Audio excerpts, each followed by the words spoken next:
Now, the blur tool and the sharpen tool they also kind of work together. They do opposite things from one another. So they'll alter just the areas where you paint with them. So if I wanted to make maybe this part of the image here in this little small town look like it's even more out of focus, I could just click and click, and you can see the strength is up here. Make sure it's on like the normal blending mode. Then you can see the before and after. Um,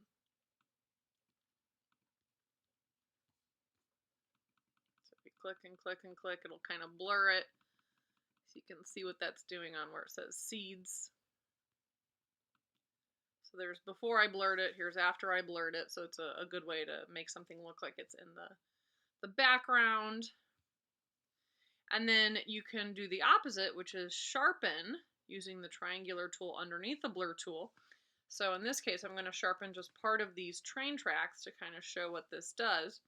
So if I just drag over the top of them, and the strength is turned up to like 75%, you can see what that does to just these train tracks in the foreground. It kind of increases the contrast between the pixels a little bit, and you can see I'm doing it too much on these, so it's sort of showing some flaws here.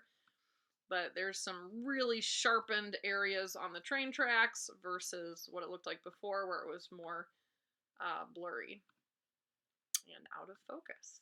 There's also a smudge tool, which allows you to paint with the pixels as if you are rubbing your finger through wet paint. So this can really mess up an image, which is part of the reason I always have students make a copy of their background layer in case they need to undo what they've done and start again.